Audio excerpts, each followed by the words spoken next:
Yo les gars, Olewa Seija, ravi de vous retrouver sur une nouvelle vidéo et aujourd'hui on va parler de Neliel qui va arriver dans 2-3 jours sur Bleach et je voulais faire avec vous le petit point, est-ce que ça vaut le coup, est-ce que ça va être un gros perso ou est-ce qu'il faut plutôt attendre un Grimmjow ou le Kyora etc. C'est les indispensables. Alors pour commencer, d'ailleurs c'est pas fait hein, le petit abonnement, le like, la clochette pour pas rater les prochains contenus. Mais pour commencer, je tenais à préciser que si dans la vision plutôt de vous dire ouais si j'ai pas ce perso je suis foutu, ça vous pouvez oublier les gars. C'est vraiment absolument pas indispensable et ça sera valable pour tous les persos, même des persos ultra hype. Déjà je tiens à faire la précision. La vidéo elle est plutôt adressée aux personnes qui savent pas s'il faut stacker ou au contraire si c'est le moment d'invoquer pour clear entre guillemets le contenu encore plus facilement et avoir une team trust parfaite. Donc là vous pouvez voir déjà à présent le petit gameplay de Grimmjow que je vous ai jamais présenté jusqu'à maintenant, même si ça fait quelques jours déjà hein, qu'il est dispo, on avait vu quelques coups et ça c'était plutôt sympa. Mais là où on va se pencher, ça va être concernant le kit du personnage. Là en même temps que je vous parle, voici les ressources hein, qui a été partagé généreusement par Yorichi, le GOAT, merci à toi.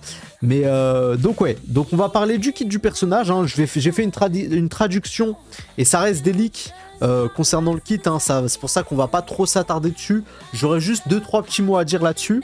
Et concernant la Team Trust, parce que l'ancien tactique de la Team Trust c'est Tozen.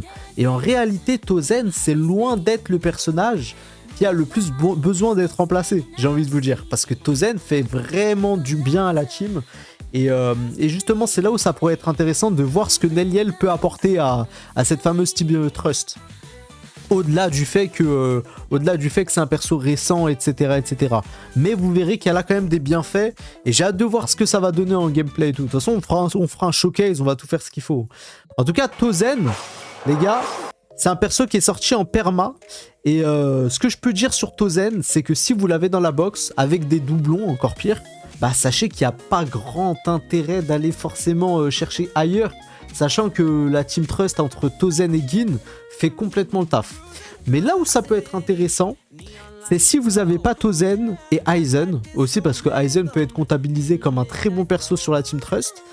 Déjà là, c'est une certitude que le perso va vous faire du bien.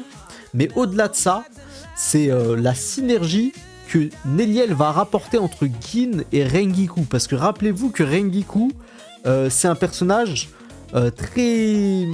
Moi, je trouve qu'à la limite pas trop sa place en tant que titulaire dans l'équipe. Et là où c'est intéressant, c'est que Neliel, quand elle va arriver, c'est probable qu'elle donne un intérêt à jouer Rengiku avec aussi. Et ça sera vraiment à tester dans le showcase. Là, je vais vous présenter rapidement le kit, ok, le kit du personnage, et vous allez voir que il y a un truc qui m'a intéressé dans ce kit. Alors n'hésitez pas à faire pause, hein. N'hésitez pas à faire pause et à lire en détail parce que je vais pas rentrer dans le détail d'un kit en leak. C'est simplement pour vous donner un estimatif. Le vrai kit arrivera quand le personnage sortira. Et à ce moment-là, on pourra discuter en détail des pourcentages d'attribution sur les attaques, etc. Mais là où je suis intéressé, et là où ça m'a interpellé, alors déjà, c'est ses sous-compétences. Ok, donc quand elle pose le terrain, elle a des sous-compétences. Mais au-delà de ça, elle a des compétences qui vont buffer l'entièreté de la team.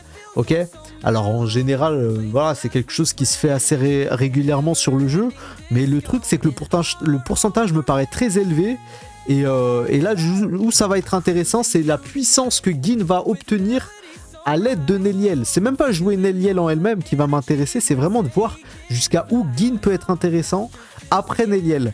Et c'est là où ils ont été malins aussi, c'est qu'ils ont mis le portail de Gin, donc qui est redisponible au cas où si vous n'avez pas Gin. Et là c'est magnifique, vous allez pouvoir faire une Team Trust qui va totalement être top 1 après la sortie de Neliel, pour moi, je pense. Parce qu'à l'heure actuelle, pour ceux qui ne savent toujours pas mon avis, la team méta, la numéro 1, c'est la team Toshiro Aizen. Même aujourd'hui, pour moi, Toshiro Aizen, c'est une masterclass. Alors après, je suis peut-être faussé dans mes stats au fait que je suis avec des doublons, mais le fait qu'il y a cette synergie entre le tactique, la Momo aussi qui peut faire son taf et Toshiro, c'est assez puissant. Si je prends à l'unité, bien évidemment que Gin est supérieur à Toshiro, que Zaraki est supérieur aussi, et tout et tout. Mais si je prends vraiment un team building complet, une synergie complète.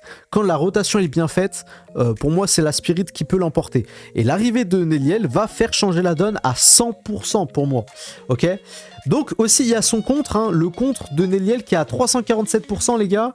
Je crois que c'est un des meilleurs contres du jeu. Alors que c'est pas un perso DPS. En général je fais mes counters avec mon DPS. Je sais pas vous mais moi c'est ce que je fais en général. L'esquive c'est du classique. Et puis après tout ce qui est compétence sous compétence, on est mieux, on a des meilleures compréhensions in-game. Donc ça, il n'y a pas trop à se poser là-dessus. Il me semble que... Ouais, c'est ça. Donc elle a sa libération de Zanpakuto, donc elle va changer de forme, hein, si je dis pas de bêtises. C'est la résurrection chez les Espada. Ouais, donc je crois qu'elle change de forme. On pourra regarder ça en détail, hein, il y aura une analyse en détail. Et puis là, on a quoi? 453% de son attaque et déclenchement. Une verte de rush. Ok. Ok, bon. Et bah écoutez, en tout cas, le plus intéressant, est-ce que je peux notifier sur le personnage, au-delà du fait qu'elle restaure 20% de PV, etc., c'est vraiment les buffs alliés. Ok, qu'ils ont l'air extrêmement surprenants sur le perso. Ok, je suis trop hype en vrai, j'ai envie de tester un perso qui me hype pas de base. Mais on verra. On verra. Voilà, donc c'était ce que j'avais à dire concernant Néliel. Alors maintenant, on va parler concrètement, est-ce qu'il faut invoquer, etc., etc. On est sur un jeu qui est plutôt free-to-play, qui est plutôt accessible en termes de personnages premium. Donc en vrai, c'est pas une erreur d'invoquer sur Néliel, au contraire, c'est pas du tout une erreur. L'évolution de Néliel, je la vois quand même plutôt longue parce que un perso tactique trust, sachant que la team trust a été énormément up, je vous dis la vérité, je pense que pendant plusieurs mois, il n'y aura pas de up sur la team trust. Possiblement un support universel, je pense vraiment un support universel plutôt accentué strike, mais pour un perso trust pur, franchement, il faut compter plusieurs mois sans personnage. Donc ouais, c'est un bon investissement, je pense, mis à part si vous avez un bon Tozen, parce que Tozen, encore une fois, je vous le dis, il est excellent. On fera le comparatif à la sortie, donc ne vous pressez pas si vous n'êtes pas pressé, si vous ne savez pas encore, etc. Je vais tester Tozen et je vais tester Néliel, et on verra lequel se démarque le mieux, et s'il n'y a pas trop de gifs, les gars, vous savez ce qu'il faut faire. Et puis voilà. Le petit like, l'abonnement les gars, ça soutient. Merci beaucoup d'avoir suivi la vidéo. On se dit à demain pour une vidéo où on va faire un petit pronostic sur les prochains persos qui sortiront, dont le Vastolordé, Ulquiorra, Grimjo. Et puis vendredi aux invocations sur Néliel. C'était le Sensei, ciao ciao. Bye bye.